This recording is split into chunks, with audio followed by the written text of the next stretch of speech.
RCM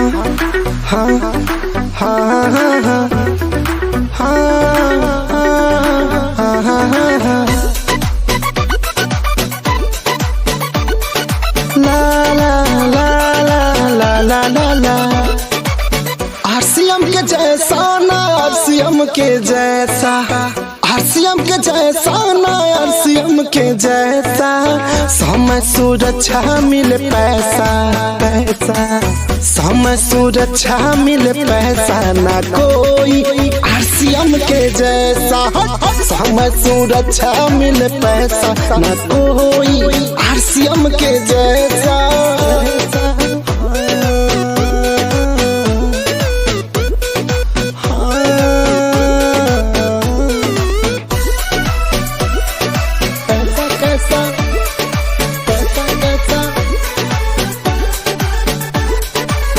एक नया सोच दिशा नहीं तैयारी, कमियां भी मुट्ठी तेरे दुनिया है सारी,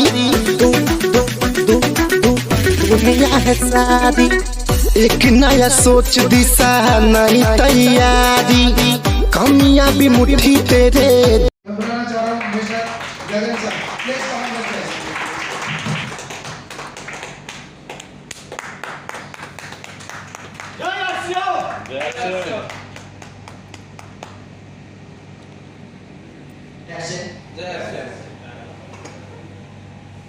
एक छोटी सी स्टोरी से मैं अपना जो कुछ मेरे को नॉलेज है वो थोड़ा ट्राइस करूंगा आपको देने के लिए। आप लेने के लिए तैयार हैं? कितने लोग?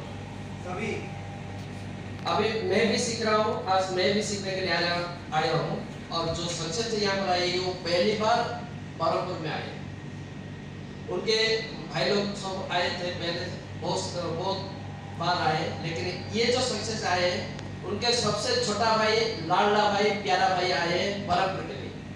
तो उनको सम्मान देने के लिए मैं आप सबको एक बार रिक्वेस्ट करूंगा, अपने जगह पर खड़ा होकर साथ थोड़ा सा सम्मान करें। तालियों की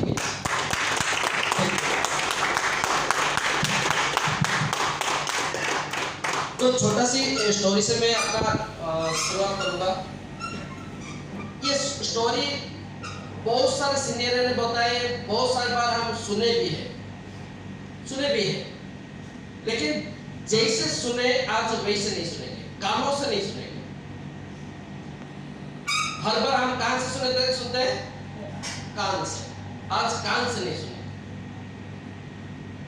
सुनेंगे कान से। ठीक है? आता है समझ में? कुछ कान में नहीं सुनेंगे, सुन पाएंगे क्या?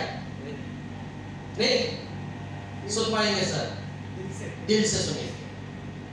आज हम सब दिल से सुनेंगे, कानों में नहीं सुनेंगे। बहुत बार ये कहानी आप लोगों ने सुने होंगे, लेकिन आज दिल से सुनेंगे। वो कहानी ऐसा है, एक गांव था, गांव में एक दिव्य सा एक सन्यासी आए। वो भविष्य जानते हैं, सबका भविष्य वो जानते हैं, और गांव में एक पेड़ के नीचे वो आश्रय लिए है।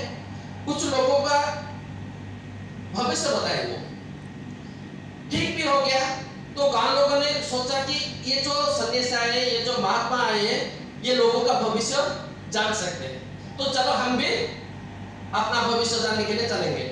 तो गांव का हर आदमी गए। तो गांव में कुछ अकड़े से लोग भी रहते हैं, नेगेटिव लोग जिसको बोलते हैं। तो उन लोगों ने सोचा कि ये जो सन्यासी आए, ये जो महात्मा आए, सच बोल रहे, हम भी परीक्षा करेंगे। ये सन्यासी को हम झूठा साबित करेंगे, बाय एनी कॉस्ट उसको हम झूठा साबित करेंगे।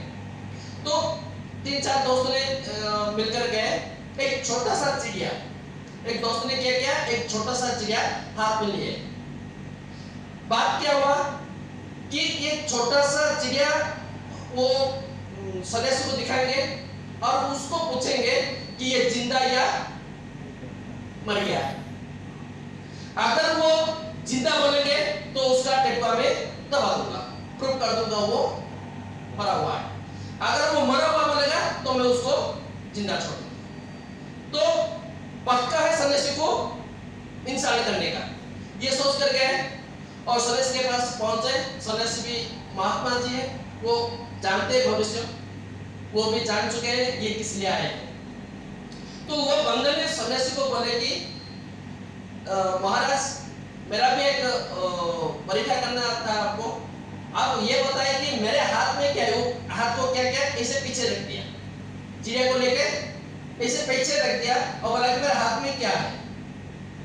तो सन्यासी ने थोड़ा सा समझ लिया और बोला कि एक जिंदा जानवर पक्षी है आपके हाथ में एक पक्षी है। तो उसके बाद वो पूछा कि ये जिंदा या मर गया, ये जिंदा या मरा हुआ है। तो सन्यासी ने थोड़ी देर रुककर बोले कि बेटा अगर तू चाहे तो इसको जिंदा रख सकता है, तू चाहे उसको मार भी सकता है, फैसला तुम्हारे हाथ में, फैसला तुम्हारे हाथ में। तो बाद में वो समझ गया कि वो सन्यासी कितना महात्मा है, कितना भविष्य जानते हैं। तो उसके बाद वो गांव में चले गया और सन्यासी का नाम चलते लगा वो। तो ये जो स्टोरी जो मैंने आज बोला उसका एक्चुअली मायने क्या है? नेटवर्क मार्केटिंग दुनिया में है, आज से नहीं 60-70 साल से पहले से भी है। कुछ लोग करते भी है, कुछ लोग नहीं करते भी है, करते नहीं सब लोग। वो भी जिंदा है, ये भी जिंदा है। अगर इंडिया के बारे में बोलेंगे तो इंडिया में तो सब सिस्टम से पहले ही आते हैं इंडिया। अगर जब एटीएम कार्ड स्टार्ट हुआ ना, जब एटीएम स्टार्ट हुआ ना कोई यूज नहीं किए, लेकिन जब स्टार्ट हो जाते हैं इंडिया में वो सबसे आगे होते हैं, ठीक है ना? yes. तो उसी तरह नेटवर्क मार्केट भी 20 साल से 20 साल में चलते हैं इंडिया में, लेकिन अभी तक कोई स्ट्रेंथ नहीं है। अभी जो गवर्नमेंट का जो गाइडलाइन आया है उसके बाद अभी थोड़ा थोड़ा लोगों की समझ में आ रहा है, लोग भी कर रहे हैं। तो मेरा कहने का मतलब ये है, अगर नेटवर्क क्यों करेंगे उसके बारे में तो सारा चाहिए, थोड़ा सा हमको नॉलेज देंगे, लेकिन मेरे जो नॉलेज में है नेटवर्क मार्केटिंग क्यों करेंगे। पिछले जो काम हम कर रहे थे, जब तक काम करेंगे तब तक हमको पैसा आएगा। काम बंद मतलब पैसा बंद। ये जो नेटवर्क सिस्टम जो डायरेक्ट सेलिंग जो आरसीएम है ना, ये एक एक्स्ट्रा इनकम देता है जिसको बोलते हैं पैसिव इनकम। क्या बोलते हैं? मतलब क्या है पैसिव इनकम? काम एक बार करो, उसके बदले में बार बार इनकम लेना, ये ताकत रखती है नेटवर्क मार्केट और आरसीएम खास करके। इसलिए आरसीएम करना जरूरी है, जरूरी नहीं मजबूरी है। तो करना नहीं करना आपके ऊपर डिपेंड। आपका फैमिली को सिक्योर करना चाहते हो, आपके फैमिली को लाइफस्टाइल चेंज करना चाहते हो, आप गाड़ी में चलना चाहते हो, आप अच्छे बंगले में रहना चाहते हो, तो नेटवर्क मार्केटिंग करना मजबूरी है। अगर ये सब नहीं चाहिए तो अभी जैसा हम चल रहे चलते हैं, चलेगा, जिंदगी चलेगा, कटेगा, गुजरेंगे। नहीं लाइफस्टाइल को चेंज करना है तो मजबूरी से आरसीएम करना। उसी के बारे में, ये आरसीएम के बारे में क्या है, क्यों करना है, और थोड़ा जानने के लिए जानना चाहिए। yes. कितने लोग? सबको yes. मेरे को जानना चाहिए, इसलिए मैं सीखने के लिए मैं भी आया हूँ। और सीखने के लिए जगह परिस्थिति कोई मायने नहीं रखता। अगर चाहे तो एक बच्चे से भी हम सीख सकते हैं, एक सर्वे से भी हम सीखता है। अगर नहीं सीखना चाहते तो एक प्रोफेसर आएगा तो भी हम उससे नहीं सीख पाएंगे। इसलिए आप सबके साथ, आप सबको लेके ज्यादा टाइम नहीं लेते हुए आप सबके बीच मैं बुलाना चाहता हूँ। उससे पहले मेरा इंट्रोड्यूस भी कर देता हूँ, इंट्रोड्यूस नहीं कर पाया। नाम गगन बिहारी साहू, बरहमपुर के पास हड़दिया पदर से मैं आता हूँ। इस बिजनेस से लगभग कुछ सालों से मैं सीख रहा हूँ। सीखते सीखते आज मैं परलोक के मुकाम पर हूँ। और इनका भी 2020 में मैं एक कार भी खरीदा हूँ। अभी मेरा घर का काम भी चल रहा है।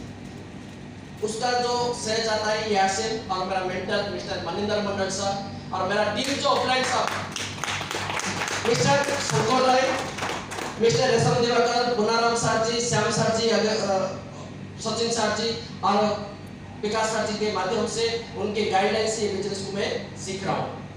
तो आप सबके साथ लेकर मैं बुलाना चाहता हूँ, अपने अपने जगह पे खड़े हुए सर को बुलाएंगे, तो मैं अकेला बुला नहीं सकता, आप सबके सहयोग चाहिए मेरे को। देंगे सर? यस। तो अपने अपने जगह पर खड़ा हो जाइए और सर को बुलाएंगे। Please come on the stage Vikas Agarwal sir.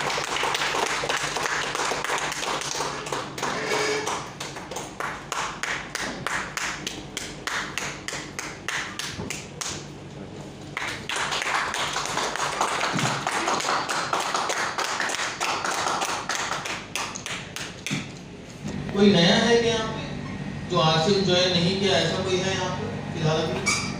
कि सब आरसीएम ज्वाइन किए हुए हैं यहाँ पे? सब आरसीएम ज्वाइन किए हुए लोग हैं? ठीक है। तो सबसे पहले मैं जितने भी यहाँ पे सीनियर लीडर्स हैं, मैं उन सबको बधाई देना चाहूँगा इस शानदार मीटिंग को ऑर्गेनाइज करने के लिए। और जितने भी आप लोग यहाँ पे आए हैं, जितने भी आप लोग यहाँ पे आए हैं, सबसे पहले अपने आप को शाबाशी दीजिए कि आप लोग इस हॉल के अंदर हैं। सबसे पहले अपने आप को शाबाशी दीजिए। कभी आपने अपने आप को शाबाशी दी? कभी दी है आपने? हम हमेशा इंतजार करते हैं कि लोग हमको शाबाशी देंगे, हम इंतजार करते हैं कि लोग हमारी प्रशंसा करेंगे। हम हमेशा सोचते हैं कि हम कुछ ऐसा करें कि लोग हमारी तारीफ करें, और इस तारीफ के चक्कर में हम पता नहीं कितने सारे काम कर जाते हैं, कितने अच्छे कितने बुरे पता नहीं। आज से एक सिस्टम अपनाएंगे। अगर आपको लगता है कि आपने अच्छा काम किया है तो अपनी तारीफ खुद कीजिए। तरीका बताऊं? कि पता है आपको? अपना हाथ ऐसे कीजिए और अपने आप को बोलिए शाबाश। दो चालीस आवाज शाबाश। तो इस मीटिंग के अंदर आया है, अपने आप से बोलिए आप लोग शाबाश। मैं इस मीटिंग के अंदर आया हूँ। आज के बाद जब भी आपको लगे आपने कुछ अच्छा काम किया है, अपनी पीठ थपथपाइए। किसी का इंतजार मत करिए, क्योंकि सफलता का सबसे पहला मंत्र है, सफलता का सबसे पहला मंत्र है कि अपनी तारीफ खुद करना सीखो, खुद करना सीखो। क्योंकि हम हमेशा बचपन से आज तक वही करते आए हैं जो हमारा पड़ोसी करता है। हम वही करते आए हैं जो हमारे पड़ोसी को अच्छा लगता है। क्यों? तारीफ सुनने के लिए, है ना? मेरा बेटा डॉक्टर बनेगा, क्यों? पड़ोसी तारीफ करेगा। पैसा भी है, पैसा तो और भी काम है सर। ड्रग्स स्मगलिंग में पैसा है, शराब बेचने में पैसा है, लेकिन कोई बोलता है मेरा बेटा जुआरी बनेगा? नहीं बोलता है। मेरा बेटा इंजीनियर बनेगा, क्यों? पांच वाला बोलेगा तेरा बेटा इंजीनियर है, क्या बात है। मेरा बेटा सीए बनेगा, मेरा बेटा लॉयर बनेगा। और वही कोई अपने घर में नहीं बोलता कि मेरा बेटा नेटवर्क मार्केटर बनेगा। क्यों नहीं बोलता? तारीफ नहीं मिलेगी ना, उल्टे दो ताने मिलेंगे, और कुछ काम नहीं मिला था। यही इसी दिन के लिए पढ़ाया था, इसी दिन के लिए पढ़ाया था। नेटवर्क मार्केटिंग अगर यही करना था तो पढ़ाई करवाता ही नहीं, ऐसे ही भेज देता उसको वहां पे नेटवर्क मार्केटिंग करने के लिए। तो क्यों हम नेटवर्क मार्केटिंग नहीं कर पा रहे हैं पता है? इसलिए नहीं कि आपको पसंद नहीं है, इसलिए क्योंकि आपके पड़ोसी को पसंद नहीं। बचपन से डायलॉग सुनते आए हो कि अगर ये करोगे तो वो चार लोग क्या कहेंगे। अभी थोड़ा कम हो गया, लेकिन पुराने जमाने की जब मूवीज भी देखोगे ना, तो वहां पे माएँ बोलती थी बेटी तू ये करेगी तो वो चार लोग क्या बोलेंगे, बेटा तू ये करेगा तो वो चार लोग क्या बोलेंगे। इन चार लोगों ने जिंदगी बर्बाद कर डाली। कौन है ये चार लोग? किसी को पता है? आपके ही आसपास में होंगे ना, जिनकी खुशी के खातिर हम पूरी जिंदगी बिता देते हैं। ये वो चार लोग हैं जिनकी खुशी की खातिर हम कुछ नया करने से डरते हैं, ये वो 4 लोग हैं जिनकी खुशी की खातिर हम आरसीएम जैसे अच्छे सिस्टम में आने के बावजूद भी काम करने से डरते हैं। ये वो 4 लोग हैं जिनकी खुशी के खातिर हम इस सिस्टम में आने के बाद भी, इस सिस्टम को समझने के बाद भी, यहाँ पे करोड़पति बनने का मौका है ये जानने के बाद भी छुप कर आरसीएम करते हैं। धीरे से किनारे आके आपसे बताता हूँ, धीरे से वो सुन लेगा, धीरे से फिर प्रोडक्ट लेके निकलते, सबको नहीं दिखाऊंगा, क्या बोलेगा आरसीएम का प्रोडक्ट बेच रहा है। ये वही 4 लोग हैं। अगर ये 4 लोग हर किसी के जिंदगी से खत्म हो जाए ना, मैं आपको लिख के देता हूँ, आप में से बैठा हुआ यहाँ पे हर एक शख्स आरसीएम का करोड़पति बन सकता है। हर एक शख्स।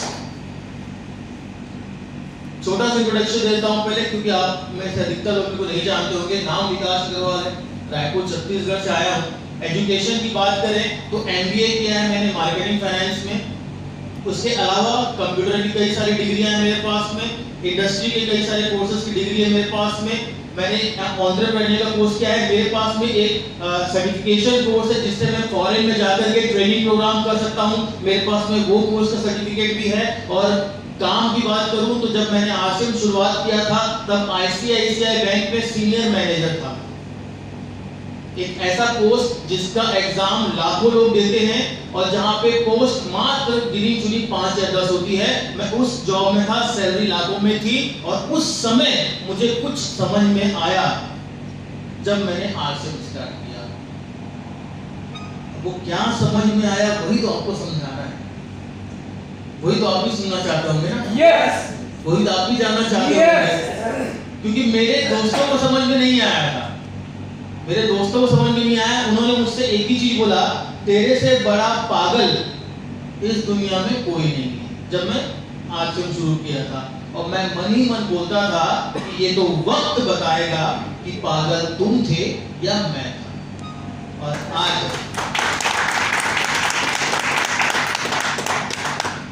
और इससे पहले कि सिस्टम में आऊं, आज खुशी किस बात की होती है वो भी मैं आपसे शेयर कर लेता हूं। अब आप लोग शेयर नहीं करूंगा, किससे शेयर करूंगा। उस समय जब मैं जॉब छोड़ रहा था तब मेरे दोस्त मेरे को बोलते थे कि तेरे से बड़ा पागल इस दुनिया में कोई नहीं है। मेरे पास 2 रास्ते थे, या तो मैं मुंह पे जवाब दे देता जो नॉर्मली हम करते हैं, तेरी हिम्मत कैसे हुई बोलने की, तू समझता क्या है, तेरी औकात क्या है। हम बहुत सारी चीजें बोल डालते हैं और बोल बोल के अपने गुस्से को हम वेस्ट कर देते हैं। अंदर की आग ठंडी, कुछ बनने का जोश खत्म। होते हैं कई बाबा लोग, गुस्सा कुछ नहीं होता है, गुस्सा नकली है, गुस्सा इंसान बनाता है। ऐसा सुने हो बाबा लोगों को बोलते हुए आप लोग। तो मैंने उस समय सोचा कि बोलने की बजाय करके दिखाऊंगा तब ज्यादा मजा आएगा। तो उस समय मुझे पागल बोलते रहे और मैं एक चीज बोलता रहा कि वक्त बताएगा कि कौन पागल, वक्त बताएगा कौन पागल। आज मैं फेसबुक में रोज एक नई जगह की पिक्चर डालता हूँ, कभी कश्मीर की डालता हूँ, आज यहाँ आया हूँ यहाँ भी डालूंगा, 4 दिन के बाद मैं दिल्ली के डालूंगा, उसके बाद में फिर कहीं और भी डालूंगा, फिर गुजरात की डालूंगा। ऐसा मैं रोज पोस्ट करते रहता हूँ क्योंकि हम घूमते ही रहते हैं, हम काम थोड़ी करते हैं, हम घूमते ही रहते हैं। आते हैं, आप सबसे बात करने का मौका मिलता है, इतना अच्छा लगता है और इस काम को कंपनी पैसा देती, इससे अच्छा और क्या होने वाला है। तो हम घूमते रहते हैं। तो मैं फेसबुक पे पिक्चर्स डालता हूँ, फोटोज डालता हूँ, वीडियोस डालता हूँ और मेरे वही दोस्त जो मेरे को पागल बोलते थे मेरे को फोन करके बोलते हैं कि भाई ऐसा क्या कर रहा है, भाई ऐसा क्या कर रहा है। जब देखो कार में घूमते रहता है, कभी फ्लाइट में घूमते रहता है, कभी इतना ये करते रहता है, कभी वो खरीदते रहता है, कभी यहाँ कभी वहाँ, कभी यहाँ इधर कभी उधर, कभी घर में दिखता ही नहीं है। ऐसा कर क्या रहा है भाई, पैसा आ कहाँ से रहा है, कहीं 2 नंबर धंधा तो नहीं कर रहा है।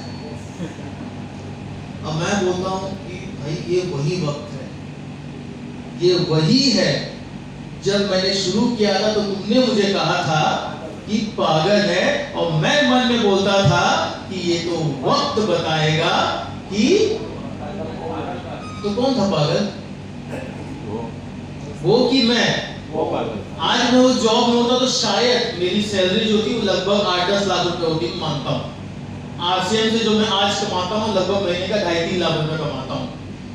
खुश हूँ, अपनी जिंदगी में खुश हूँ, संतुष्ट हूँ कि जो करता हूँ अपनी मर्जी से करता हूँ। कोई मेरे को बताने वाला नहीं है कि तेरे को कब उठना है, कब सोना है, कब बाथरूम जाना है, कब अपने परिवार के साथ दिवाली मनानी है, कब अपनी छुट्टी पे जाना है, कब तेरे घर में किसी को बीमार पड़ना है, मेरे को कोई बताने वाला नहीं।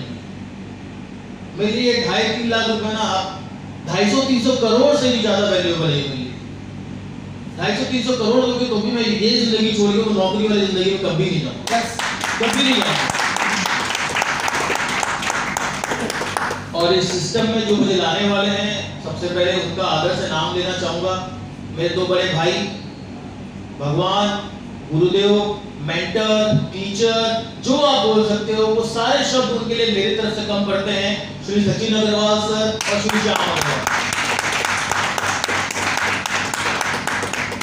अच्छा, एक मजे की बात, कितने लोग अभी आरसीएम ज्वाइन, आप लोग ज्वाइन तो सब कर रखे हो, कितने लोग दिल से स्टार्ट किए हो बताओ मेरे को, किए हो? और कितने लोग एक ना एक आदमी को प्रोस्पेक्टिंग कर चुके हो, मतलब आप जाके किसी को प्लान दिखा चुके हो, कितने? और कितने लोगों से वो ज्वाइन नहीं हुआ है जिसको उन्होंने प्लान दिखाया है आज तक? सबसे ज्वाइन हो गया प्लान दिखाते के साथ, सबसे हो गया, बाकी सबसे जैसे ही प्लान दिखा के ज्वाइन हो जाता है सामने वाला। बाकी लोग हाथ नहीं उठाने इसलिए पूछ रहा हूं, अगर हुआ है तो बहुत अच्छी बात है। आपको गर्व होना चाहिए कि आपकी बोलने की स्किल्स में वो ताकत है कि सामने वाला आपको मना नहीं कर पाता है। लेकिन अधिकतर केस में ऐसा होता है कि हमको सामने वाला मना कर देता है, और फिर आता है गुस्सा। इतना टाइम लगाया, इतना समझाया, आरसीएम इतनी अच्छी कंपनी है, इतने सारे प्रोडक्ट है, इतना बताया, ये मिलेगा वो मिलेगा, करोड़पतियों का फोटो दिखाया, लखपतियों का फोटो दिखाया, वीडियो दिखाया, ये दिखाया, वो दिखाया, एक गधा कहीं का, इसको समझ में नहीं आता, इसको बुद्धि नहीं दी भगवान ने ऊपर, और खाली भेजा इसका, मैं इसको क्या समझाऊं, इसको भैंस के ऊपर बीट बजाने से क्या मतलब, ये वो, ये गुस्सा आता है। बोलते नहीं होगे मुंह में, लेकिन गुस्सा आता है ना, ज्यादा आता है, कभी मार मुझे दूंगा हो जाए यही पे। और फिर हम लोग क्या बोलते हैं, मालूम, अप्लाई को आकर के कोई ज्वाइन नहीं करता, मैं बिजनेस नहीं करूंगा। आप लोग क्या लगता है, मेरे घर में आरसीएम 2001 में आ गया था। जब आरसीएम पैदा हुआ था 2000 में, और 2001 में मेरे परिवार में आ गया था। मेरे दोनों बड़े भाई इसको कर रहे थे, मेरे परिवार में आरसीएम था, और मेरे दोनों बड़े भाई कमा भी रहे थे। आपको क्या लगता है कितनी बार उन्होंने मुझे बोला होगा तो मैं आरसीएम ज्वाइन किया होगा? 2 बार, 4 बार, 5 बार, 10 बार मैं ज्वाइन किया होगा ना? दोनों बड़े भाई कामयाब, 12 साल बाद ज्वाइन किया मैंने आरसीएम। मेरे घर में आरसीएम जब 10 से 12 साल हो गए थे, उसके बाद मैंने आरसीएम ज्वाइन किया। 10 से 12 साल मेरे पीछे पड़े रहे ये समझाने के लिए कि आरसीएम क्या दे सकता है जिंदगी में, और मैं उनको समझाता था कि आरसीएम क्या नहीं दे सकता है जिंदगी में। 10 से 12 साल मेरे को समझाते रहे वो लोग कि आरसीएम अच्छा क्यों है, और मैं 10 से 12 साल उनको समझाता रहा कि आरसीएम अच्छा क्यों नहीं है। लेकिन फिर भी किसी माँ की तरह, किसी गार्जियन की तरह, किसी बड़े भाई की तरह एकदम शांत दिमाग से वो मेरे पीछे पड़े रहे। 10-12 साल तक पड़े रहे, समझाते रहे। एक ऐसा वक्त आया जब जिंदगी की मार मुझे पड़ी, तब मेरे को समझ में आया कि आरसीएम अच्छा क्यों है। और आज देखिए, आज मैं उनकी टीम का स्टार एमरॉल्ड हूं।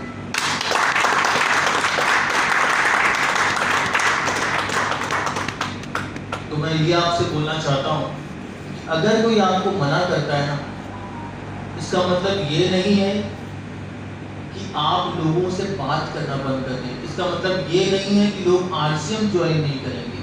इसका मतलब ये है कि शायद उसको अभी समझ में नहीं आ रहा है, तो आप उससे गुस्सा मत लीजिए, रिश्ते मत तोड़ दीजिए, बात करते रहिए, रिश्ता बना के रखिए। क्या पता किस दिन उसको जरूरत पड़ जाए, क्या पता किस दिन उसको समझ में आ जाए, और जिस दिन उसको समझ में आएगा कि आरसीएम एक अच्छा बिजनेस है, आरसीएम करना फायदेमंद है, वो किससे कांटेक्ट करेगा? उससे जो उससे गुस्सा हो रखा है उससे, या फिर उससे जो उससे अभी भी बात करता है? तो वो आप हो सकते हो। और क्या पता वही आदमी जो आपको इतना घुमाने के बाद बिजनेस ज्वाइन करता है वो आपके टीम का रूबी निकल जाए, स्टार रूबी निकल जाए, डायमंड निकल जाए। तो ये सबसे पहला नियम है कि आप गुस्सा मत लीजिए। कुछ साल के लिए मैं आपसे जो बातें आज करने वाला हूं, आपको वो बातें कम से कम 3 साल तक फॉलो करनी है। कम से कम 3 साल तक आपको उन बातों को मानना है। सबसे पहला, आज से भूल जाइए कि संसार में आपके लिए ईगो नाम का कोई शब्द बना है। ईगो, हमको अधिकतर काम करने से कौन रोकता है? ईगो। किसी की बात सुनने से कौन रोकता है? ईगो। अरे ये तो मुझसे छोटा दिख रहा है, ये क्या समझाएगा? अरे ये तो मुझसे मोटा दिख रहा है, ये क्या समझाएगा? अरे ये तो खुद ही इतनी अच्छी दिख रही है, मेरे को क्या पता है कि सुंदर कैसे दिखते हैं? अरे ये तो खुद ऐसा दिख रहा है, अरे इसको तो हिंदी नहीं आती है, इसको तो इंग्लिश नहीं आती है, ये क्या बताएगा? अरे मैं तो खुद इतना बड़ा बिजनेसमैन हूं, ये मेरे को क्या सिखाएगा? ईगो सबसे बड़ा दुश्मन आदमी का ईगो। आज से अगले 3 साल तक कम से कम भूल जाओ कि ईगो नाम का कोई शब्द आपकी डिक्शनरी में था भी। भूल जाओ। क्योंकि बिजनेस क्या है ये समझाने से पहले मेरे को ये कुछ चीजें क्लियर करनी बहुत जरूरी है। क्योंकि आप बिजनेस इसलिए नहीं कर पा रहे हो क्योंकि आपको करना नहीं आता है, आप इसलिए नहीं कर पा रहे हो क्योंकि कुछ चीजें आपको करने ही नहीं दे रही हैं। जिसमें से पहला है ईगो, दूसरा शर्म।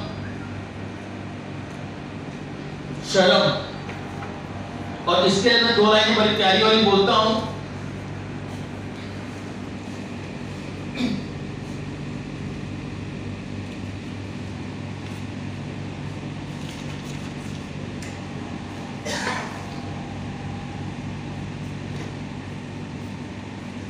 और इसके लिए मैं हमेशा बोलता हूं कि दुनिया में जिसने भी कुछ बड़ा किया है वो बेशरम ही है, बेशरम ही रहा। बेशरम लोगों ने ही दुनिया में कुछ बड़ा किया है, क्योंकि शर्म वाले लोगों की तो मैंने आज तक सिर्फ शादी होते देखी। अगर झूठ है तो बोलो, सबसे ज्यादा आदमी शर्माता कब है? दूल्हा दुल्हन शर्माते हैं ना सबसे ज्यादा। जब सामने बैठे होते हैं, रिश्ते की बात चल रही होती है, तब सबसे ज्यादा शर्माता है आदमी, है ना? तो हम दुनिया में शादी करने आए हैं क्या? क्या करने आए? शादी करने आए हैं कि कुछ करने आए, बड़ा करने आए हैं?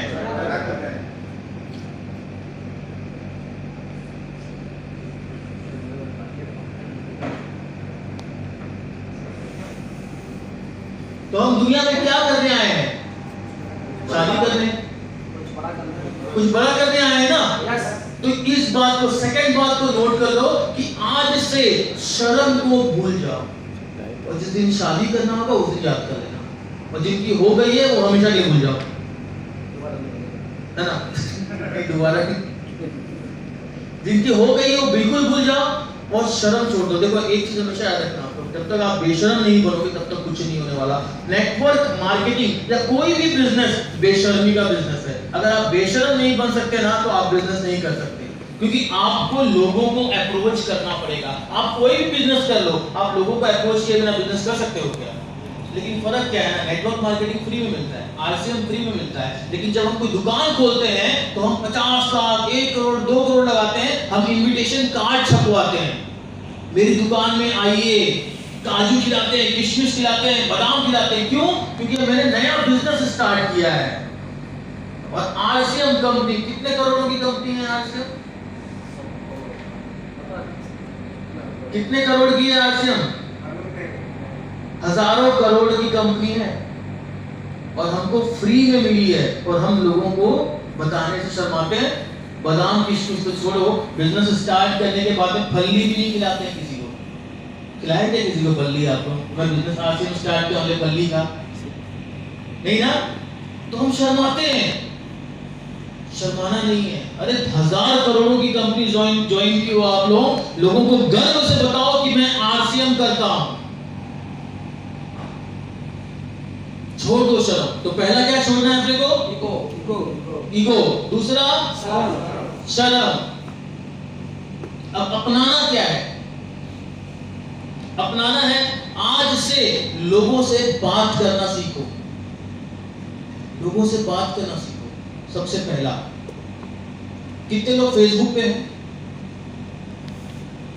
सभी हैं फेसबुक पे, है ना? कितने दोस्त होंगे लगभग आपके फेसबुक में? किसी के 1000, किसी के 2000, किसी के 4000, किसी के 5000। कितने लोगों को पर्सनली जानते हो? जिसके 5000 है ना, वो मुश्किल से 500 लोगों को जानता है। वो ज्यादा बोल रहा हूं मैं। बाकी कौन होते हैं? इसका दोस्त, उसका दोस्त, उसका दोस्त, उसका दोस्त, उसका दोस्त, उसका दोस्त, ऐसा ऐसा करके पूरा नेटवर्क बन जाता है। इनको मैं क्या बोलता हूँ पता है? ये ना वो बाराती जिनका समझ में नहीं आता कि लड़के वाले के साइड से कि लड़की वाले के साइड से। हमारे फेसबुक में फ्रेंड लिस्ट पे रहते हैं, समझ में नहीं आता लड़के के साइड से हैं कि लड़की के साइड से हैं। कभी कभी किसी पोस्ट में आके अपना एक कमेंट मार देते हैं, कभी किसी पोस्ट में आके डांस कर देते हैं, कभी किसी पोस्ट में आके कुछ कर देते हैं, और हम बोलते हैं हमारी फ्रेंड लिस्ट है 5000 लोगों की। तो जब वहां पे आप बिना जाने फ्रेंड लिस्ट बना सकते हो, तो आरसीएम में बिना जाने नेटवर्क भी बना सकते हो। कैसे बनेगा? जैसे वहां पे किए थे ना, इसका उसका उसका इसका इसका उसका, उसको बोलते हैं रेफरेंस। रेफरेंस बोलते हैं उसको। रेफरेंस लो। दुनिया में बहुत सारे लोग हैं जिनको जरूरत है बिजनेस की। रेफरेंस की पावर को समझो। मैं एक मिशन पे काम करता हूं, diabetes free and healthy society में। 12 साल पहले मैंने काम शुरू किया था। मैं डॉक्टर नहीं हूं, और उस समय तो बच्चा ही था जब मैंने काम शुरू किया था। तो लोग बोलते थे तू बच्चा, तू हमको क्या सिखाएगा? दुनिया के बड़े बड़े डॉक्टर डायबिटीज को ठीक नहीं कर पाए, और तू आगे बोलता है कि डायबिटीज ठीक कर देगा। मैं बोलता था सर आपको जरूरत नहीं है, आपको कोई पहचान वाले का नाम बता दो, शायद उसको मेरी बात समझ में आ जाए। मैं उससे नंबर लेता था, फिर उसको समझ में नहीं आता था और नंबर लेता था। करते करते करते करते आज 12 साल हो गए मेरे को मिशन चलाते हुए। इंडिया का कोई ऐसा राज्य नहीं होगा जहां मेरे पेशेंट नहीं है डायबिटीज के। हर एक राज्य में मेरे पेशेंट डायबिटीज के, जहां मैं दवाइयां देता हूं, जो मैं कंसल्ट करते हैं, जो मेरे को कॉल करते हैं, जो मैं सजेशन लेते हैं। लेकिन वो डॉक्टर आज भी नहीं हूं। क्या रेफरेंस? रेफरेंस में आप कब किसकी दुखती रक्त तक पहुंच जाओ आपको पता नहीं है। रेफरेंस की ताकत को समझो। तो सोशलाइज होना सीखो, लोगों से बात करना सीखो। अगर बात नहीं करोगे तो कभी भी काम नहीं कर पाओगे। अब सवाल ये आता है कि आरसीएम क्यों किया जाए, और मैं सबसे पहले शुरू करता हूं कि मैंने क्यों किया आरसीएम, तब आपको शायद अपना रीजन ढूंढने में मदद होगी। मेरे पास में एक अच्छी खासी जॉब थी, पढ़ाई भी अच्छी खासी थी मेरी, और जॉब भी अच्छी खासी थी मेरी। लेकिन कुछ समय के बाद में मेरे को एक चीज समझ में आ गया था, अगर यूं ही चलता रहा तो जिंदगी कभी भी खुशहाल नहीं होगी। मैं कभी भी अपने आप को सफल नहीं बोल पाऊंगा। क्यों? क्योंकि उसका एक बहुत बड़ा कारण था। मैं जब आईसीआईसीआई बैंक में था तब मेरा एक टाइम टेबल था, और वो टाइम टेबल मैं आपको बताना चाहता हूँ। आप सुनना चाहते हो मेरा टाइम टेबल क्या था आईसीआईसीआई बैंक में? यस। तो सुनो, बड़ा मजा आने वाला है आपको। टाइम टेबल, इतनी सारी नई चीजें मैं करता था मैं उस टाइम टेबल में रोज रोज कि आप सुन करके चौंक जाओगे। तो आपको टाइम टेबल बताऊं, सुनने को तैयार हो सबके? यस। सबके आपसे यस आएगा तब सुनाऊंगा। यस। तो सुनो, मैं रोज कितनी नई नई चीजें करता था। सुबह 6 बजे उठना, 7:30 बजे तक तैयार होना, 8 बजे तक नाश्ता बनाना, 9 बजे ऑफिस पहुंचना, रात को 8 बजे ऑफिस से निकलना, 9:30 बजे घर पहुंचना, रात को 11 बजे तक खाना बनाना, 12 बजे तक खाना, हिसाब किताब करना, 1 बजे सोना। सुबह 6 बजे उठना, 7:30 बजे तक तैयार होना, 8 बजे तक नाश्ता बनाना, 9 बजे ऑफिस पहुंचना, रात को 8 बजे वहां से निकलना, 9:30 बजे अपने घर में पहुंचना, खाना बनाना, खाना रात को 11 बजे तक, 12 बजे तक, उसके बाद में हिसाब किताब करना, सोना 1 बजे तक। उसके बाद सुबह 6 बजे उठना, 7:30 बजे तक तैयार होना, 9 बजे तक ऑफिस पहुंचना, उसके बाद फिर रात को 8 बजे ऑफिस से निकलना, 9:30 बजे अपने घर पहुंचना, 11-12 बजे तक खाना बनाना, खाना हिसाब किताब करना और सो जाना। अगले दिन सुबह 6 बजे उठना, फिर 7:30 बजे तक तैयार होना, 8 बजे तक नाश्ता बनाना, 9 बजे ऑफिस पहुंचना, उसके बाद रात को 8 बजे ऑफिस से निकलना, रात को 9:30 बजे ऑफिस से पहुंचना ऑफिस घर में, और 9:30 बजे खाना बनाना, खाना स्टार्ट करना, 11-12 बजे तक खाना खाने में, और उसके बाद में हिसाब किताब करना, फिर खाना, सोना, 1 बजे तक। अगले दिन सुबह 6 बजे उठना, उसके बाद में 7:30 बजे तक तैयार होना, 8 बजे तक नाश्ता बनाना, 9 बजे तक ऑफिस पहुंचना। रोज नई नई चीजें करता था मैं। कितनी नई, मतलब जिंदगी कितनी नई थी मेरी, एकदम कुछ भी रिपीट काम हो रहा था। रोज तो नया हो रहा था ना, कुछ भी नहीं, कुछ नया हो रहा था, कुछ भी नहीं। और इसका मेरे को पैसा मिलता था तगड़ा, अच्छा पैसा मिलता था इसका मेरे को। 2 साल तक बैंक में था, 2 साल अपने घर से दूर था, 300 किलोमीटर दूर था। 2 साल में मात्र 2 बार अपने घर गया, आधे दिन के लिए। क्यों? क्योंकि मेरे बॉस को पसंद नहीं था मेरे घर वालों से मेरा मिलना, छुट्टी देता ही नहीं था। क्या करता, अब उसकी गुलामी कर रहा हूँ, गले में मैंने उसका पट्टा पहना है, तो भाई मानना तो पड़ेगा मेरे को बात। इसी का मेरे को पैसा दे रहा था ना वो, उससे सुनने का। ये चीज जिंदगी। तब मेरे को ना उस दिन कुछ महीने काम करने बाद मेरे को एक वर्ड का मतलब समझ में आया, जो मैं आपसे पूछना चाहता हूँ कि आपको उस वर्ड का मतलब क्या है। सफलता जो शब्द है ना, उसका मतलब मेरे को उस दिन समझ में आया जब मैं थक गया ये गुलामी करते करते। सफलता उस दिन से पहले मेरे लिए सफलता का मायने था बहुत सारा पैसा होना, बहुत सारा पैसा होना। लेकिन उस दिन मेरे को समझ में आया कि सफलता का असली मायने है कि पैसा तो होना, लेकिन उसको खर्चा करने के लिए समय भी।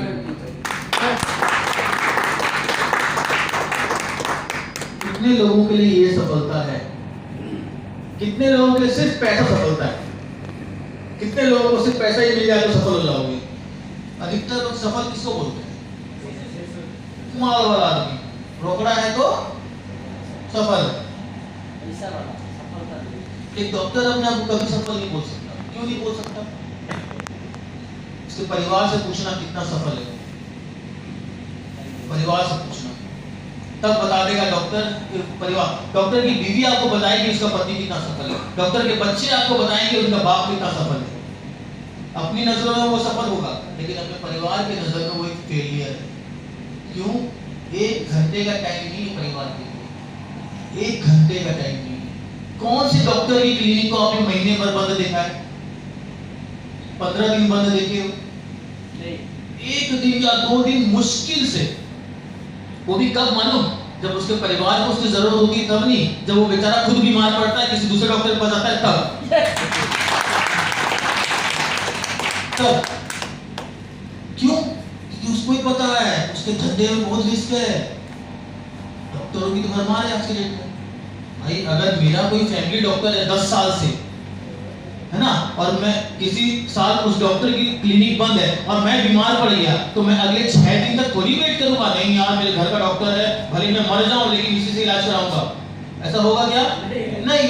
जो खुला है उसके पास जाऊंगा, और जहां मेरे को सामने वाले की दवाई सूट की, इसका धंधा बंद। तो डॉक्टर भी अपना क्लिनिक बंद नहीं करता है। करता है क्या? कोई नहीं करता है। कितना इनसिक्योर, सफल नहीं है वो। तो सफलता का बिल गेट्स से सुनो, अंबानी से सुनो, इन लोगों का जब इंटरव्यू हुआ था तो इनसे पूछा गया सफलता का मायने क्या होता है, तो इन्होंने ये सफलता का मायने बताया। एक रिसर्च हुई थी जो सबसे करोड़ बिलियंस बोलते हैं ना, बिलियनियर्स, जो दुनिया के सबसे रईस आदमी थे, जब वो मरने वाले थे, अपने लास्ट स्टेज में थे, तो एक सर्वे हुआ। सबसे कई सालों तक ऐसे लोगों से पूछा गया कि अगर आपको दोबारा जिंदगी जीने का मौका मिले तो आप यही जिंदगी जीना चाहोगे या कुछ अलग जीना चाहोगे? तो उन्होंने कहा कि हम ये जिंदगी नहीं जीना चाहते।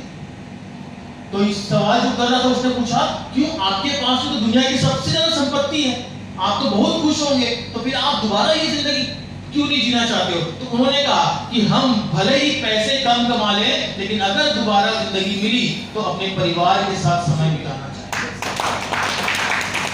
और ये रिसर्च आपको गूगल पे, इंटरनेट पे, कहीं पे भी रिसर्च को आप टाइप करके ढूंढ लेना, बिलियनियर्स सर्वे करके at the time of death, आपको ये रिसर्च मिल जाएगी।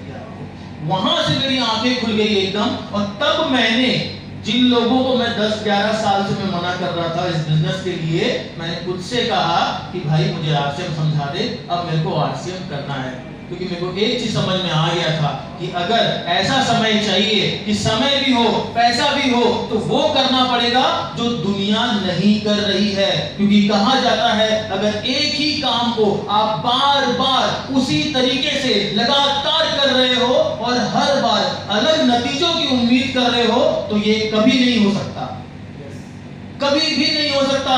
एक ही काम को बार बार लगातार उसी तरीके से करने से कभी भी अलग नतीजे नहीं आ सकते। अलग नतीजे तो तब आते हैं जब आप कुछ अलग करते हैं। नेटवर्क मार्केटिंग, आरसीएम कुछ अलग, और कुछ अलग लोगों को पचता नहीं। इसीलिए आप लोगों को लोग शायद मना करने की कोशिश भी करते होंगे कि आरसीएम जैसे बिजनेस में क्यों आ गया।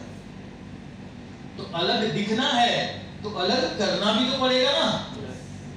तो ये मेरा कारण था। अब मैं आप सबसे पूछता हूं, आप सब इसका जवाब मेरे को नहीं चाहिए, इसका जवाब मेरे को नहीं चाहिए। आप अपने मन में जो मैं आपसे 3-4 सवाल पूछूंगा, इनका जवाब आप सब खुद को अपने मन में देना।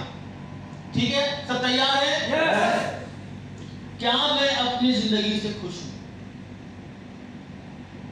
मैं आपको हर जवाब के लिए 10-10 सेकंड दूंगा। आप अपने मन में अपने आप को सोच समझ के जवाब देना। क्या मैं अपनी जिंदगी से वाकई में खुश हूं? नहीं, मेरे को मत दीजिए सर, आप अपने दिल में दीजिए, खुद को दीजिए, क्योंकि आज आपको अपने आप को जवाब देना है। दूसरों का जवाब आप दोगे तब तक आप सफल नहीं हो पाओगे। अपने आप को जवाब दो, क्या मैं अपनी जिंदगी से वाकई में खुश हूं?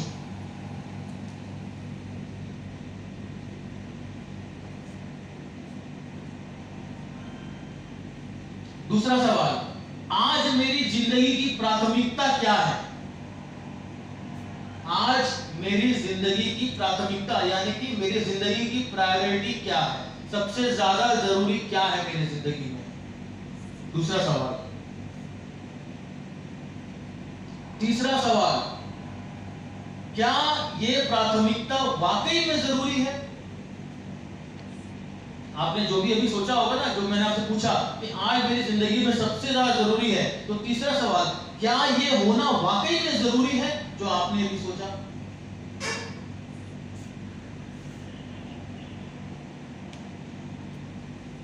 अब चौथा सवाल, अगर ये नहीं होगा तो क्या होगा?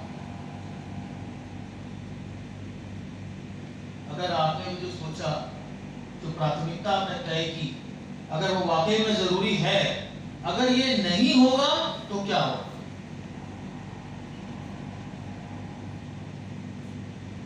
सोच के देखो क्या होगा।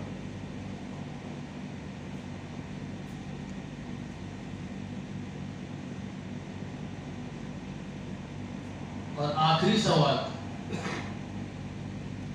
क्या मैं वाकई में इसको पूरा करने के लायक कार्य कर रहा हूं?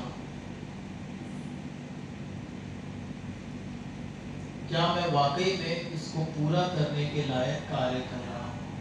अब आपकी प्राथमिकताएं क्या थी ये मुझे नहीं पता, लेकिन कुछ प्राथमिकताएं जो नॉर्मली लोगों की होती है, किसी की होती है बड़ा घर बनाना, किसी की होती है बड़ा कार लाना, किसी को होता है अपने परिवार को एक खुशहाल जिंदगी देना, किसी का होता है अपनी बीवी को एक अच्छी साड़ी देना, किसी को होता है अपने बच्चों को अच्छे स्कूल में पढ़ाना, किसी का होता है कि रिटायरमेंट जल्दी ले लेना, किसी का होता है एक स्वस्थ जीवन जीना, किसी का कुछ, किसी का कुछ, किसी का कुछ होता है। सब लोगों की अलग अलग प्राथमिकता होती है। आप सबने भी अपने मन में भी प्राथमिकता तय की होगी कि मेरे लिए सबसे ज्यादा जरूरी ये है। जैसे हमारे लिए बात करें, जो हमारी जिंदगी की सफलता का सबसे बड़ा कारण है, या फिर जिसके कारण हम आरसीएम जैसे बिजनेस में सफल हुए, और उस टाइम सफल हुए जब कोई नहीं कर रहा था, तो उसका सबसे बड़ा कारण है हमारी माँ।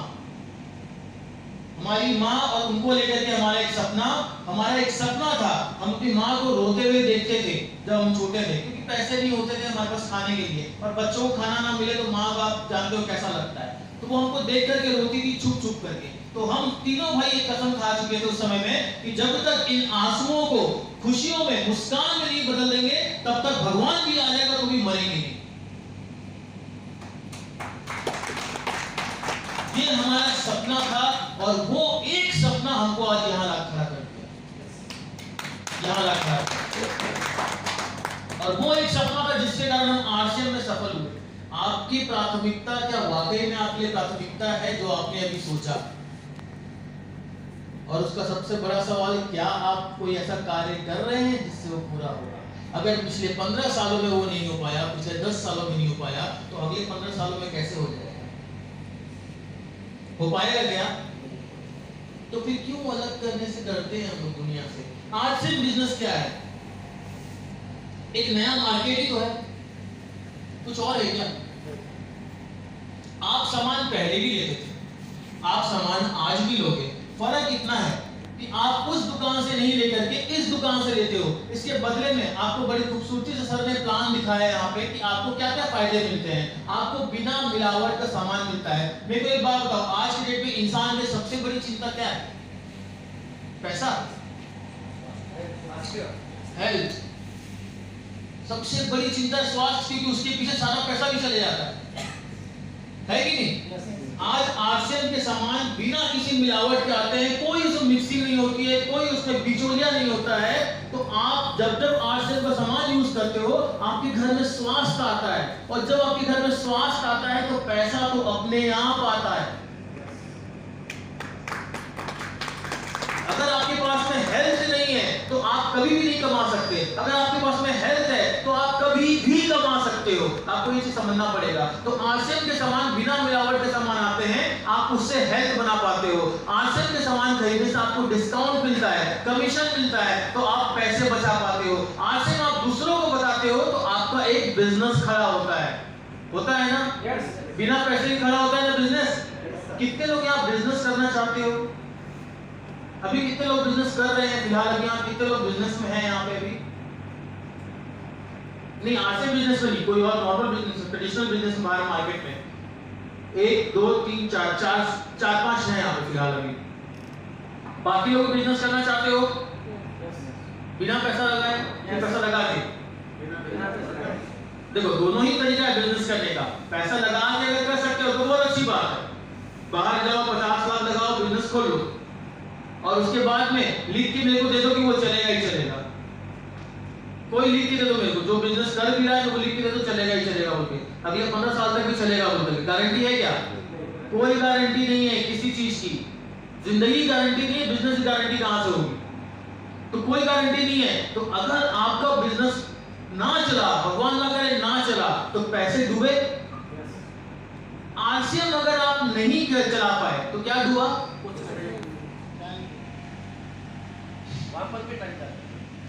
टाइम तो आपका अभी जा रहा है सर, समय तो ऐसा है कि जा ही रहा है हर चीज। लेकिन अगर आरसीएम नहीं चला तो आपको आर्थिक रूप से कोई नुकसान नहीं होने वाला।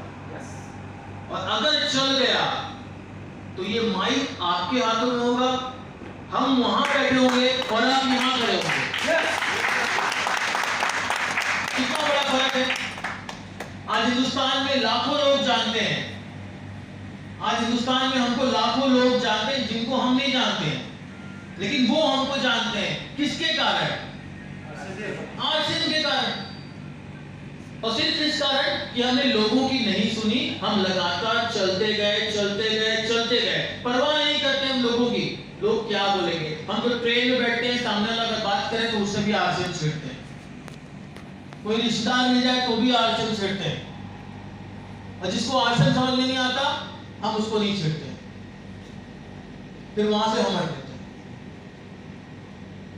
क्योंकि हमसे बात करो तो अच्छी बात करो, आरसीएम की बात करो। क्योंकि किसी महान आदमी ने कहा है कि 7 दरुओं के साथ बैठोगे तो 8वें दरुए आप होगे।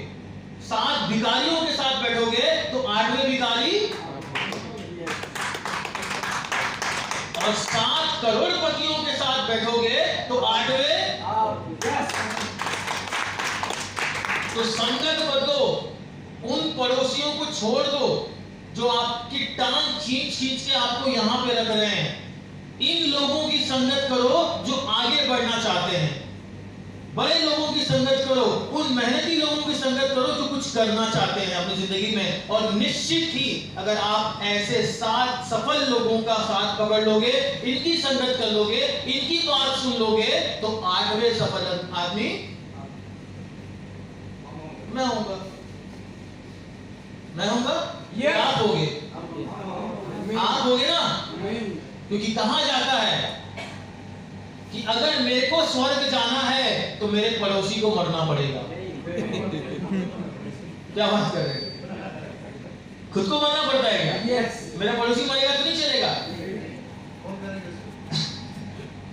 तो अगर मेरे को स्वर्ग जाना है तो मरना भी मेरे को पड़ेगा। तो आरसीएम इतना खूबसूरत सिस्टम है। अच्छा, एक मजे की बात बताता हूँ। जब मैंने आरसीएम स्टार्ट किया, मैं लोगों के पास सामान बेचने जाता था तो लोग मेरे से एक बड़ा इंटरेस्टिंग सवाल पूछते थे, और मेरे साथ ऐसे बहुत सारे सवाल है। कभी बैठेंगे आप लोग आपस में ना, मैं आपको ऐसे सवाल बताऊंगा जिसमें से ना आपकी सोचने समझने की बुद्धि खत्म हो जाएगी कि ऐसा सवाल दुनिया में कोई जीव पूछ सकता है। ऐसे सवाल में से पूछे गए दुनिया में। पता नहीं अलग ही टाइप के क्वेश्चन। तो लोग वैसे बोलते थे, जब उनसे पूछता था कि आरसीएम का सामान तुमको अच्छा लगा, उन्होंने कहा अच्छा लगा। मतलब लगातार लोग ये बोले लेना तो चाहते हैं लेकिन यार उधारी नहीं मिलता। बोला उधारी क्यों चाहिए? नहीं, अब उधारी मिल जाता है तो ठीक लगता है, 5 तारीख 10 तारीख को तनख्वाह आती है, कभी भी चले जाते हैं उसके पास में उठा करके, तो बोलते हैं उधारी दे देता है और कुछ बोलना नहीं पड़ता ये वो। मतलब कभी दिमाग लगाया कि तुमको उधारी लेनी क्यों पड़ती है? क्यों दुनिया में 2 कैटेगरी के लोग हैं जिनको कभी उधारी लेनी नहीं पड़ती? या फिर बोला जाए तो किन लोग किसी का पैसा एडवांस में जमा रहता है। आज हमारा तो कितने ही दुकानदार लोगों के पास में पैसा हमारा एडवांस में जमा रहता है कि भैया रखे रहो, हम दोबारा कुछ काम पड़ेगा तो आपसे ले लेंगे। हमारा ऐसा भी होता है। और वहीं पे क्यों कुछ लोग पूरा महीने का खाता बना के घूमते रहते हैं? मैंने कहा कभी सोचा तुमने कि तुमको उधारी की जरूरत पड़ती क्यों है? बोला नहीं है, ऐसा सोचा नहीं। बोला तुमको उधारी की जरूरत इसलिए पड़ती है कि तुम्हारी खरीदने की औकात नहीं। बात कड़वी है लेकिन लगनी जरूरी है, क्योंकि मेरे मेंटर सचिन सर बोलते हैं सच्चाई को स्वीकार करो, गरीबी को नहीं। जब तक हम अपनी सच्चाई को नहीं स्वीकारेंगे ना, तब तक हम आगे नहीं बढ़ पाएंगे। तो मैंने उनको कहा क्योंकि तुम खरीद नहीं सकते ना, इसलिए तुम उधार लेते हो। तो क्यों ऐसा दिल लेके नहीं आते कि जब उधार लेने की जरूरत ना पड़े तुम इस लायक बन जाओ कि 1000 लोगों को उधार दे सको। कुछ लोगों को समझ में आई। आज हमारे टीम के बड़े बड़े लीडर्स हैं वो लोग जिनको समझ में नहीं आई, आज भी उधार कर रहे हैं किसी बनिया की दुकान। और हमेशा याद रखना, उधारी का धंधा ज्यादा दिन तक चलता नहीं है, उधारी ज्यादा दिन तक फलती नहीं है। और बड़े ही प्यार से आपको दुकानदार ना उधारी वापस मांग लेता है और पता भी नहीं चलता है। सामने 4 लोग खड़े रहते हैं, उनके सामने बोलेगा और भैया कैसे हैं, भाभी जी कल आई थी, वो ले गई 15,000 का, पिछला छोड़ के 25,000 हो गए। कोई बात नहीं, पैसा थोड़ी मांग रहे हैं आपसे, आपका पैसा तो यही रहने वाला है, कहाँ जाएगा, है ना? लेकिन कोई बात नहीं, अभी जो ले लो उसको जोड़ के 30,000 हो जाएगा, लेकिन क्या बात है उसमें, पैसा तो आपका आ ही जाएगा, कहाँ जाने वाला है आपको तो पता है ना, उसमें क्या दिक्कत है? मतलब क्यों अपनी इंसल्ट करवाना किसी के सामने में? इससे अच्छा मैं आपको एक तरीका बताता हूँ, आरसीएम के सामान के रिटेलिंग करो। हमारे पास में इतने सामान है कि आप हर एक आदमी को सामान दे सकते हो। एक बच्चे को पकड़ लोगे ना, उसके लायक सामान भी है, एक जवान को पकड़ लो उसके लायक सामान भी है, एक महिला को पकड़ लो उसके लायक सामान भी है, एक वृद्धजन को पकड़ लो उसके लायक सामान भी है, एक किसान को पकड़ लो उसके लायक सामान भी है। अरे आप किसी को भी पकड़ लो यार, सामान हर किसी के लायक है। गिरी से गिरी हालत में अगर कुछ नहीं बेच पाते हो तो नमक तो बेच दोगे। यस, नमक भी नहीं दे पाओगे किसी को कि नमक खाना छोड़ देंगे सब लोग दुनिया में आज के बाद में, खाएंगे ना? इतने प्रोडक्ट हैं आरसीएम, पूरे दुनिया की, पूरे वर्ल्ड की, मैं इंडिया की बात नहीं कर रहा हूं, पूरे वर्ल्ड की एकमात्र ऐसी नेटवर्क मार्केटिंग कंपनी है जिसके पास में इतने सारे प्रोडक्ट्स हैं और वो भी सारे के सारे कैटेगरी के। आपको चैलेंज है, आप जाके नेट पे सर्च कर लो, कहीं सर्च कर लो, पूरे वर्ल्ड में जितनी भी नेटवर्क मार्केटिंग कंपनी है वो किसी एक सेक्टर में काम करती है। कोई हेल्थ के सेक्टर में काम करता है, कोई इस सेक्टर में, कोई वो सेक्टर में। आरसीएम एकमात्र ऐसी नेटवर्क मार्केटिंग कंपनी है जिसके पास में सभी कैटेगरी के प्रोडक्ट्स आते हैं, सभी सेक्टर के प्रोडक्ट्स आते हैं। एकमात्र ऐसी कंपनी है, एकमात्र ऐसी कंपनी है जिसके पास में 850 से ऊपर प्रोडक्ट्स हैं। एकमात्र ऐसी कंपनी है आरसीएम जो अपना खुद के प्रोडक्ट्स का शॉपिंग मॉल खोल सकती है, बिना किसी ब्रांड को अपने साथ में लाए, बिना किसी दुकानदार को अपने साथ में लाए। एकमात्र ऐसी कंपनी है जिसके मैक्सिमम प्रोडक्ट्स खुद मैन्युफैक्चर करती है, एकमात्र ऐसी कंपनी है आरसीएम। और इसीलिए शुद्धता की गारंटी देती है, क्योंकि और कोई दे ही नहीं सकता। जब तक आप दूसरे का प्रोडक्ट ले रहे हो, आप शुद्धता की गारंटी कैसे दे सकते हो? आज बहुत सारे प्रोडक्ट आपके यहाँ पे नेटवर्क मार्केटिंग मार्केट में चल रहे हैं जो क्या बोलते हैं, जो ले रहे हो वही लेते रहना लेकिन 30 पैसा सस्ता लेना। मतलब जहर खा रहे हो, जहर ही खाते रहना, लेकिन मैं जहर आपको सस्ता दूंगा ताकि आप ज्यादा खाओ, जल्दी मरो, है ना? मेरे को भी कांटेक्ट कर रहे थे, मेरे को बहुत लोग कांटेक्ट करते हैं, सर आप जो लेते हो ना वही लेते रहना, ब्रांडेड, लेकिन आपको 30 पैसा सस्ता, ये 1 रुपया सस्ता। बोला वाह बेटा, ये तो अच्छा बिजनेस है। तो मतलब अब दुनिया में ये बिजनेस भी आ गया है कि जहर सस्ता मिलने लग गया है। मतलब पॉपुलेशन कम करने का ये अच्छा तरीका है। सरकार नहीं कर पा रही तो तुम करने का बीड़ा उठा लिए। तो क्यों ऐसा कंपनी में काम करके क्या मिल जाएगा आपको? कुछ मिलेगा? तो पहला नियम क्या है? आपको शर्म छोड़नी पड़ेगी आपको। दूसरा एक चीज हमेशा याद रखना, स्विच करते रहना। ये जो अपन लोग करते हैं ना बहुत से लोग, कि इस कंपनी से उस कंपनी, उस कंपनी से इस कंपनी, कूदने वाला काम जो करते हैं हम लोग, क्योंकि हमारे पूर्वज कौन थे?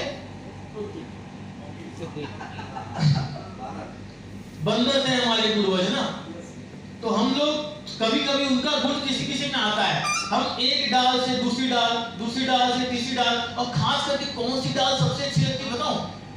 हम लोग ना आलसी में मेहनत करते रहते हैं दिन रात, फिर ना उस पेड़ में से ना एक नई डाल निकलती है, उसके ऊपर सोने का ना सब परत लगा रहता है। तो वो आके हमको क्या बोलता है? आज 10,000 दे और काम कुछ नहीं करना है, कल 50,000 लेके जा। और हम लोग आरसीएम की डाल से सोने की डाल पे कूद जाते हैं। तो बाद में मालूम पड़ता है वो डाल तो नकली थी।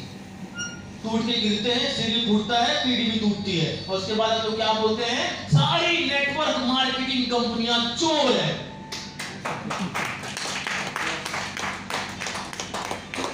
देखो, एक बीज को पेड़ बनने में टाइम लगता है। कुछ लोग होते हैं जो बोलते हैं कि भैया आज बीज डालोगे कल आपको आम मिलेंगे। वो कभी भी नहीं हो सकता। जब प्रकृति ने नहीं बनाया तो इंसान कैसे बना सकता है? तो ये जो कंपनियां होती हैं जिन्होंने नेटवर्क मार्केटिंग को बदनाम करके रखा है कि आज पैसे दो। मेरे पास में रोज आते हैं नेटवर्क मार्केटिंग फोन। मेरे पास में कुछ दिन पहले आया, बोला, मैं बता भी रहा था सर को, कभी सर को बता रहा था मैं, कि उसने मुझे बोला सर आपका बस आईडी दो, मेरे को आपकी आईडी लगानी है सर, कुछ काम नहीं करना पड़ेगा आपको, 1 साल के अंदर महीने की इनकम 5 लाख मैं दूंगा। बोलता है मेरे को, मैं दूंगा। बोला कुछ नहीं करना पड़ेगा सर, मेरी गारंटी, आप सिर्फ आईडी लगा दो। बोला भाई तेरे घर में कितने लोग हैं? बोला कि सर 5 लोग हैं। बोला सबकी आईडी लगी हुई है? बोला नहीं सर अभी सबकी नहीं लगा। बोला भाई उन पे एहसान करते, मेरे पे क्यों कर रहा है? उनकी आईडी लगा, उनके लिए काम कर, उनको 5-5 लाख रुपए दिला, अनजान के लिए इतना करके क्यों पछता रहा है? इससे अच्छा अपने घर वालों के लिए कर। सही बोला ना? यस। भाई आपको इतना ही करना है, किसी के लिए काम करना है, तो मेरे लिए क्यों कर रहा? अपने परिवार के लिए कर। भाई देखो दुआएं देंगे, खुशियां देंगे। तो ऐसी स्कीम्स में मत पड़ो।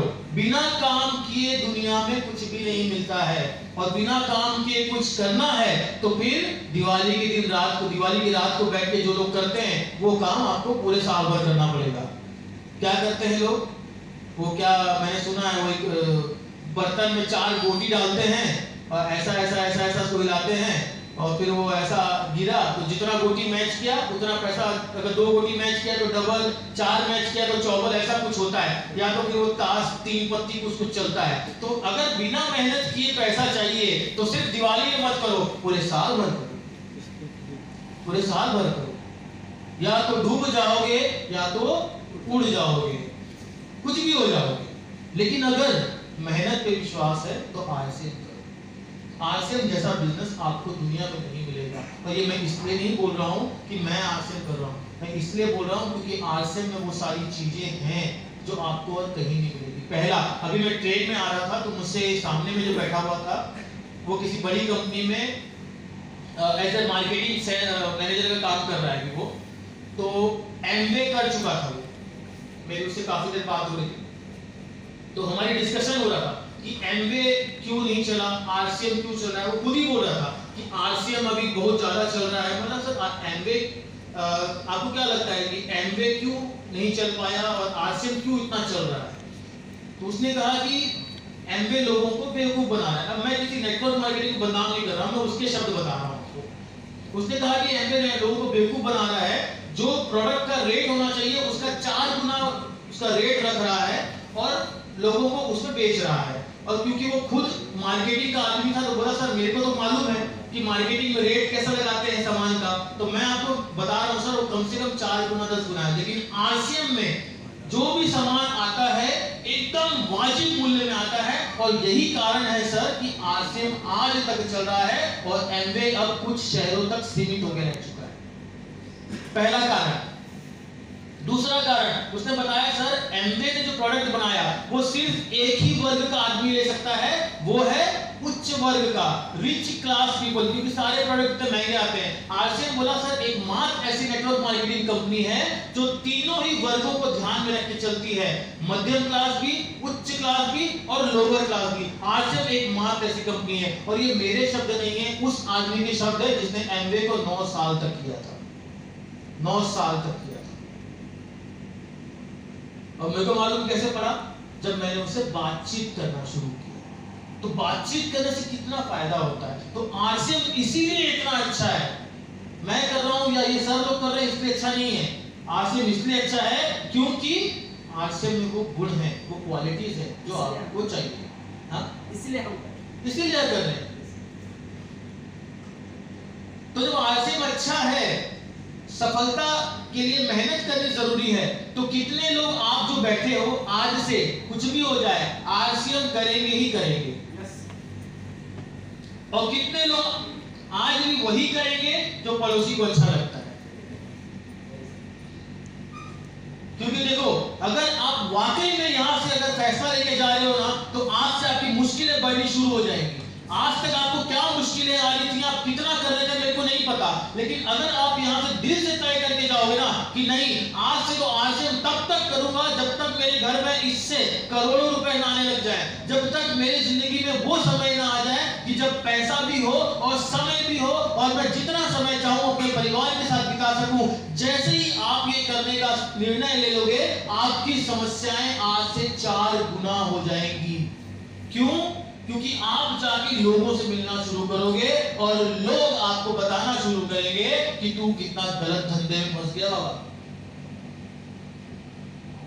होता क्या है, आग लगाने वाले हम हैं, बुझाने वाले पूरी दुनिया है। और मैं हमेशा बोलता हूं, आदमी के पास में एक पूंछ आज भी है, आदमी के पास में एक पूंछ आज भी है जो दिखती नहीं है। जब आप इस तरीके की मीटिंग में आते हो ना, हम क्या करते हैं पता है, उस पूंछ में आग लगाते हैं, आपको पता नहीं चलता है। आदमी जोश में बाहर निकलता है, ये बिजनेस अच्छा है, अब तो करना ही है, कुछ भी हो जाए करके दिखाएंगे। लेकिन जैसे ही वो जो गेट है ना, उसके बाहर आप निकलते हो ना, लोग बाल्टियां लेके खड़े रहते हैं। एक आदमी से मिलते हो, दूसरा, तीसरा, हमारी लगाई हुई एक आदमी की आग कितने आदमी के बाल्टी को सह पाएगी? बुझ जाती है, फिर आप बोलते हो आरसीएम अच्छा, फिर ऐसे किसी मीटिंग बुलाना पड़ता है, फिर आग लगाने के पेट्रोल डाल के आग लगाना पड़ता है उसमें, क्योंकि इतना पानी डल चुका होता है। कोई फटाका आप लेके आते हो दिवाली का, पहले सुखाते हो ना धूप में, सील जाता है, तो वैसे ही पूंछ भी सील जाती है जब बहुत सारा पानी डलता है। फिर उसमें पेट्रोल डालते हैं हम लोग, फिर उसमें माचिस मारते हैं, फिर आग लगती है, इतनी मेहनत करते हैं, फिर बाहर जाते हो तो लोग भी चालू होते हैं। जब वो देखते हैं ना कि पेट्रोल डाल के आग लगाई है, तो सर वो पानी नहीं डालते हैं, इस बार वो लोग बर्फ डालते हैं, बोलते हैं अब हम भी कुछ नया करेंगे, बर्फ फेंकेंगे इसके ऊपर में। वो बर्फ फेंकते हैं आपके ऊपर में और फिर आग बुझ जाती है। तो हमेशा याद रखना, किसी की लगाई हुई आग आपको सफलता की ओर नहीं ले जा सकती। जब तक आग आपके अंदर ना धधके, तब तक आप सफल जिंदगी में कभी नहीं हो सकते। हमारी माँ के आंसू हमारे अंदर में आग जलाते थे, धधका देते थे, इसलिए आज हम यहाँ पे हैं। आज जो मैंने आपसे 5 सवाल किए, उनका जो पहला जो मैंने सवाल किया था कि आपकी जिंदगी की प्राथमिकता क्या है, अगर वो प्राथमिकता ऐसी है कि आपके अंदर में आग लगा देती है और उसे किसी भी कीमत पे आप तय करना चाहते हो, तो उस प्राथमिकता की आग को बाहर लेके जाओ। दुनिया की बड़ी से बड़ी ताकत आ जाए, तूफान आ जाए, आपके अंदर आरसीएम की आग को बुझा नहीं पाएगा, बुझा नहीं पाएगा। लेकिन क्या वो प्राथमिकता आपके लिए इंपॉर्टेंट है, ये आपको तय करना पड़ेगा। क्योंकि मैं आपसे नहीं पूछूंगा कि आपकी प्राथमिकता क्या थी।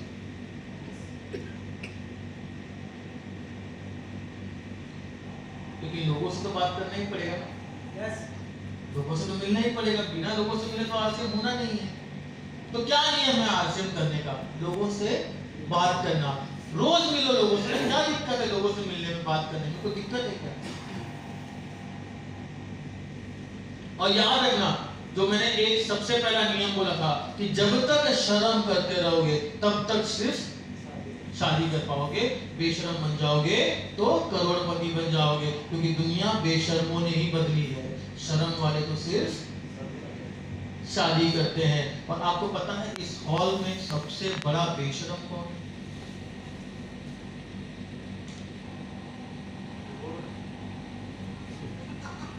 जिसको आप देख रहे हो, सारे के सारे इसको इतने देर से देख रहे हो। क्यों? क्योंकि आरसी में फिलहाल अभी सबसे ज्यादा पैसा मेरे को आ रहा है, उसके बाद भी सर लोगों को आ रहा है, तो ये सेकंड है मेरे से, सेकंड बेशरम, सर लोग थर्ड बेशरम। लेकिन सबसे बड़ा बेशरम कौन? बोलो आप, बोलो आप, बोलो सबसे बड़ा बेशरम कौन? अरे जोर से बोलो, मेरे को गर्व है मैं बेशरम हूँ। सबसे बड़ा बेशरम कौन? और उसके बाद मैं बोलो हम कौन होता है? हम नहीं, हमेशा एक ग्रुप वाला जो आता है ना, तू भी बेशरम नहीं, वो नहीं। फिर से बोलेंगे सबसे बड़ा बेशरम कौन?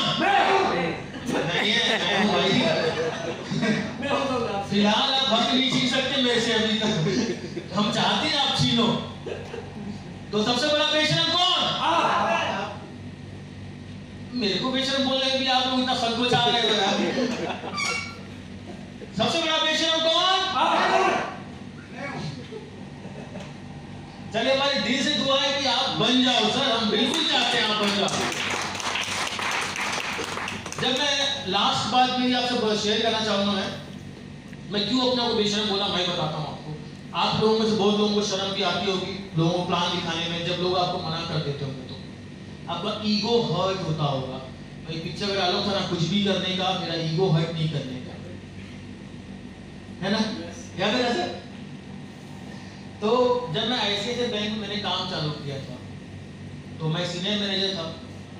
मेरे पास लोग आकर के सर सर कर दीजिए ना sir, sir sir sir sir sir बैठिए ना सर, आप हम खड़े रहेंगे सर। लखपति करोड़पति हो, खड़े रहते थे। उनका काम करने के बाद में जैसे मैं किसी बहाने से आरसीएम की बात छेड़ता था, अरे यार तू ये सब बात मत किया कर, आपको आप गया चूल्हे में, ये सब फालतू बात मत किया कर। तुम्हारे पास हम काम लेकर के आए ना, हमारा उतना ही काम कर रहा है, तुम यार ये सब ना उल्टा सीधा बात मत किया करो। सीधा ऐसा बोलते थे मुझे, सीधा। तो सोचो एक सीनियर मैनेजर का ईगो कितना हर्ट होता होगा, होता होगा ना? लेकिन उस समय मेरे को ये तय करना था कि मेरा ईगो इम्पोर्टेंट है या फिर मेरे परिवार की वो खुशियां जिनको मैंने प्राथमिकता में रखा है, और मेरे लिए प्राथमिकता परिवार की खुशी। छोड़ दिया मैंने ईगो को, हटा दिया मैंने ईगो को, सुनता गया बात, सुनता गया। 4 लोग सुनाते थे, 10 लोगों से सुनता था, 15 लोग सुनाते थे, 20 लोगों से सुनता था। और आज ये आलम है कि आज मैं पूरी दुनिया में घूम घूम के पैसा कमा रहा हूँ, आराम से घूमता हूँ, मौज मस्ती करता हूँ, और वो गधे लोग आज भी उसी कैबिन में बैठे किसी न किसी का ईगो हर्ट कर रहे हैं। आज भी उसी कैबिन में बैठ करके किसी न किसी का ईगो हर्ट कर रहे हैं। और जिस मैं तो बोलता हूँ अच्छा है, दुनिया में बेइज्जती होना बहुत जरूरी है। दुनिया में बेइज्जती होना बहुत जरूरी है, क्योंकि बेइज्जती ही आपको एहसास कराती है कि आपकी जिंदगी का मकसद क्या है, आपको जिंदगी में करना क्या है। असली मोटिवेशन बेइज्जती से आता है। जो तारीफ करता है ना, उससे आपको मोटिवेशन नहीं आता, उससे सिर्फ आपके चेहरे में मुस्कान आती है, आपका चेहरा गुलाबी हो जाता है, लेकिन आपको जिंदगी में कुछ बनने के लिए प्रेरित नहीं करता। प्रेरित करता है आपकी बेइज्जती करने वाला। और मेरी एक बात हमेशा याद रखना, हमेशा उन लोगों से दूर रहना जो आपकी वो गुण बताते हैं जो आप में है नहीं। सुनहरे अक्षरों में नोट करना, हमेशा उन लोगों से दूर रहो जो आपके अंदर वो गुण बताते हैं जो आप में है ही नहीं। और हमेशा उन लोगों से भी दूर रहना जो आपके अंदर वो बुराई बताते हैं जो आप में है ही नहीं। समझे मेरी बात को? पल्ले पड़ा नहीं पड़ा? हमेशा उन लोगों से दूर रहो जो आपके अंदर वो गुण बताते हैं जो आपके अंदर है ही नहीं, और उन लोगों से भी दूर रहो जो वो बुराई बताते हैं जो आपके अंदर है ही नहीं। क्योंकि ये दोनों ही ऐसे वायरस हैं जो आपकी जिंदगी को बर्बाद कर देते हैं। एक आदमी को गाना बिल्कुल नहीं आता, जब भी गाता है लोग अपने कान बंद कर लेते हैं, लेकिन 4 ऐसे लोग होते हैं जो उसको ये बोलते हैं कि तेरी आवाज तो मोहम्मद रफी जैसी है, तेरी आवाज तो अरिजीत सिंह जैसी है, तेरी आवाज तो किशोर कुमार जैसी है, तू गाने में ट्राई क्यों नहीं करता। और वो गधा उनकी बात को सुन कर अपने आप को किशोर कुमार और मोहम्मद रफी मान लेता है और पहुंच जाता है इंडियन आइडल के स्टेज पे, और वहां जाकर के करोड़ों हिंदुस्तानियों के सामने में अपनी बेइज्जती करवा करके आता है। ऐसे कई लोगों को आपने देखा होगा इंडियन आइडल के ऑडिशन में। ये वही लोग हैं, ये वही लोग थे जिनके 4 दोस्तों ने उनको वो गुण बताए थे जो उनके अंदर है ही नहीं। और ये क्यों हुआ? संगत। इसीलिए आज से कसम खा के जाओ, यहाँ से आज से उनकी संगत करोगे जो आरसीएम में कुछ करना चाहते हैं, और उनसे दूर रहोगे जो आरसीएम के खिलाफ बोलते हैं, तभी आप आरसीएम में कुछ कर पाओगे। और मेरी बात यकीन करो आप लोग, आरसीएम आपकी जिंदगी बदल देगा। हमारी जिंदगी बदली, करोड़ों की, लाखों करोड़ों लोगों की जिंदगियां बदली हैं। आज नेटवर्क मार्केटिंग कितने हजार करोड़ का बिजनेस मालूम है आपको? नेटवर्क मार्केटिंग 22,500 मतलब लगभग 23,000 करोड़ का व्यापार है नेटवर्क मार्केटिंग आज के डेट में। और आने वाले टाइम में ये 65,000 करोड़ का होने वाला है 2025 तक। 2025 तक कितना होने वाला है? 65,000 करोड़। 65,000 करोड़। 65,000 करोड़ का 10% कितना होता है? छोटा मोटा अमाउंट है, 10% छोड़ो, 1% कितना होता है? 650। तो जब 2025 में नेटवर्क मार्केटिंग इंडस्ट्री कितने की होगी?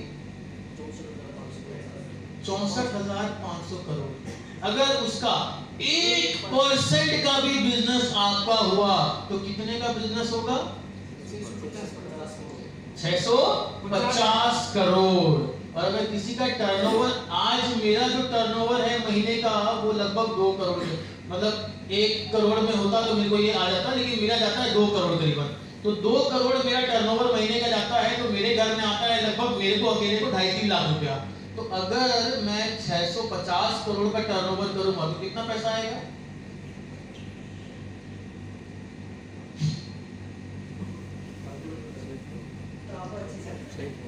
मेरे को भी हिसाब लगाना नहीं आ रहा है फिलहाल। 2 करोड़ का मैं आता है मेरे को 3 लाख रुपया, तो 650 करोड़ कर दूंगा तो 20 करोड़ मेरे घर के बाहर में मर्सिडीज, बेंटली, 20 करोड़ आएगा सर, बस 20 करोड़ आएगा। साल का कितना हुआ? 240 करोड़। 240 करोड़ साल का चला लूंगा काम। क्यों दूंगा सर आपको मैं? अपना करो सर। जैसे मैं बेशर्म बना, हम भी बनो सर। हम आपको कैसे लाना है वो सिखाएंगे। करना तो हर किसी को पड़ेगा, लेकिन इतना है कि आरसीएम ऐसा सिस्टम है जहां पे जब तक अपलाइन डाउनलाइन को नहीं सिखा देता, अपलाइन भी आगे नहीं जा पाता। तो ये इस खूबसूरती है सिस्टम की कि जब तक डाउनलाइन आगे नहीं बढ़ेगा, अपलाइन भी आगे नहीं बढ़ सकता। तो जब तक आपके घर में 300 करोड़ नहीं आएगा, मेरे घर में 650 करोड़ तो आना ही नहीं आना है किसी हालत में। तो मेरे को पहले आपके घर में तो लाना ही पड़ेगा। तो ये इस सिस्टम की खूबसूरती है। लेकिन मैं सोच रहा हूँ 240 करोड़ में मैं चला पाऊंगा कि नहीं चला पाऊंगा? चला लूंगा क्या, ये सोच रहा हूँ मैं। ज्यादा किया जाए, 1% से ज्यादा का टारगेट रखा जाए। तो आप लोग सोचो, इतनी बड़ी इंडस्ट्री होने वाली है, ये 1%, लेकिन आएगा, लेकिन किसके पास आएगा पता है? जो आज से लेकर के 2025 तक लगातार टिके रहेगा और लगातार बिजनेस करता रहेगा और दूसरों की बात सुनना बंद कर देगा। उसके घर में पक्का आएगा। जिनमें से कुछ नाम तो हमको पता है, एक मेरे को अपना नाम तो पता ही पता है।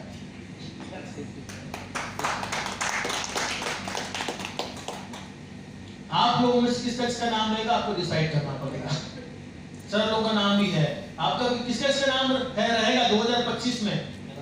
उन चंद लोगों में जिनके घर में 1% आएगा। सोचो सुनने में कितना अच्छा लगता है, दिल में गुदगुदी होती है, मन में गुदगुदी होती है। लेकिन फिर बाहर जाओ तो खुजलाने वाले बहुत मिलते हैं ना, है ना? सारी दुर्गुदी दूर हो जाती है, सब खुल गई। हंसी करेगा अच्छा नहीं है। 2025 तक है क्या? क्या बात कर रहा है, तू जिंदा रहेगा? कुछ भी मतलब खुजलाने वालों को काम थोड़ी है। देखो दो लोगों को कुछ काम नहीं होता है, एक उंगली करने वालों को, एक खुजलाने वालों को। उनका पैदा इसलिए हुआ है ताकि वो लोगों को उंगली कर सके, और जो अच्छा काम कर रहा है उसी को उंगली करते हैं, जो बुरा काम कर रहा है उसको कभी नहीं करते हैं, उसका साथ देते हैं। कोई ना भंडारा करते रहेगा ना, उसको जाके उंगली करेंगे।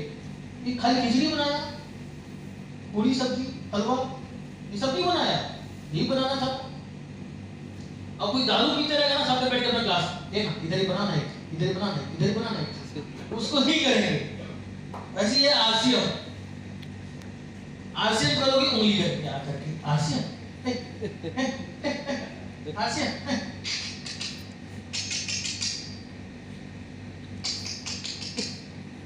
हर जगह उंगली करेंगे वो लोग। और जब आप कुछ खराब काम करोगे ना, तो आपको ऐसा बोलेंगे, चल ना मैं भी हूँ, चल ना मैं भी हूँ, चल ना मैं भी हूँ। तो जो मैंने बात कही याद रखना, उन लोगों से दूर रहना। ऐसे लोगों की संगत करो जो इस बिजनेस में कुछ करना चाहते हैं। और मेरा आपसे वादा है कि एक दिन आप यहाँ पे खड़े होंगे और हम वहां बैठ करके आपके लिए ताली बजा रहे होंगे। तो मैं उम्मीद करता हूं कि आज का दिन 6 नवंबर एक टर्निंग पॉइंट होना चाहिए यहाँ की हिस्ट्री, बरहमपुर की हिस्ट्री में।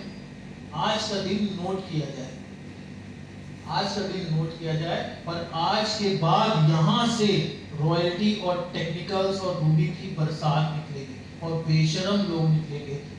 शर्म वाले लोग आज के बाद यहाँ से खत्म। जो इस गेट के अंदर है वो सारे के सारे बेशरम, और जो गेट के बाहर है वो लोग शर्म वाले लोग। उनके लिए ढूंढो दुल्हन और दूल्हा, और अपने लिए ढूंढो पैसे छापने का मशीन। और जो आपके हाथ में है, बस फर्क इतना है, आपको करते जाना है।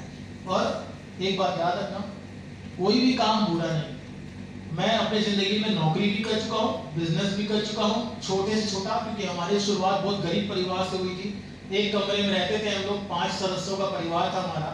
एक ही कमरे में रहते थे, उसी में किचन था, उसी में बेडरूम था, उसी में सब चीज था।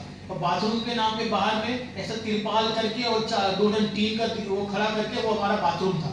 तो हम ऐसी कंडीशन में रहते थे हम लोग। एक टाइम खाते थे, 2 टाइम का खाना भी नसीब नहीं होता था। तो हम लोग उस कंडीशन में रहे। तो मेरे को आज काम करते हुए 19 साल हो गया।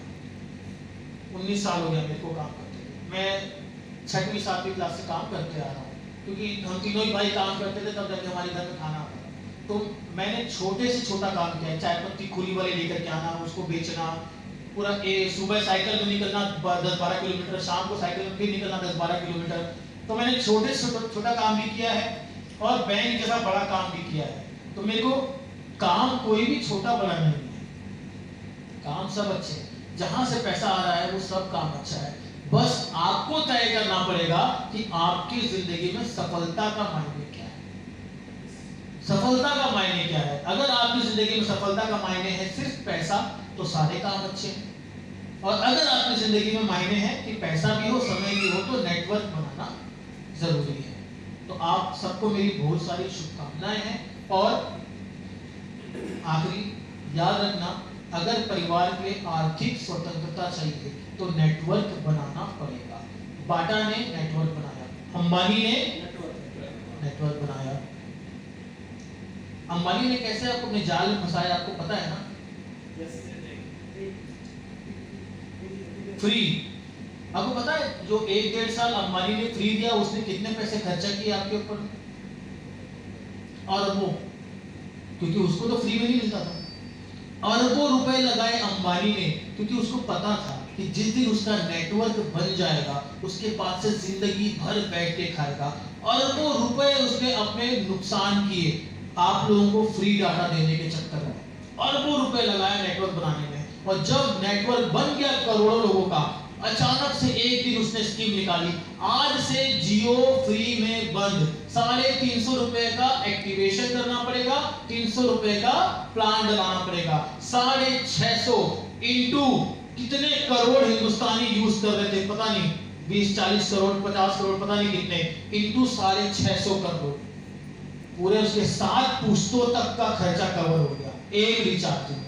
और आज आप जियो जब रिचार्ज कराते हो, अंबानी के घर में पैसा आता है। दोनों ऑप्शन आपके पास में है, या तो पैसे खर्चे करके नेटवर्क बनाओ और या तो फ्री में आरसीएम में लोगों से बात करके अपना नेटवर्क बनाओ।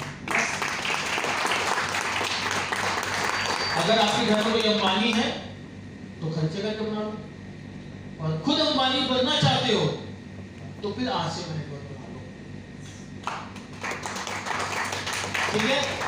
और आप सबको मेरी बहुत सारी शुभकामनाएं। सचिन सर हमेशा बोलते हैं कि गरीब पैदा होना आपकी गलती नहीं है, लेकिन गरीब मर जाना सिर्फ और सिर्फ हमारी गलती है।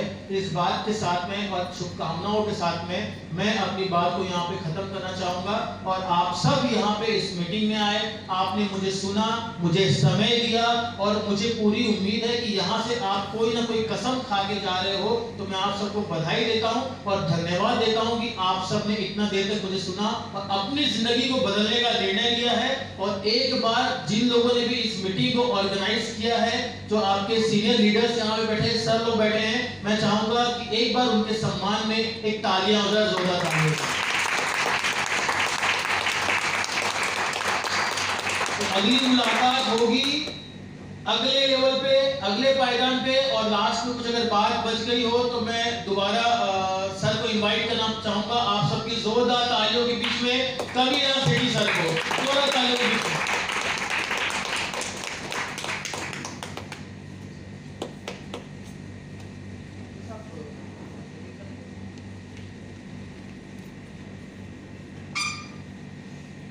बहुत शानदार रहा, और मतलब वो पूरा इमोशनल हो गए थे। हमने बहुत सारी चीज को सामने रखे। सर मैं चाहूंगा एक बार जोरदार ताली होना चाहिए।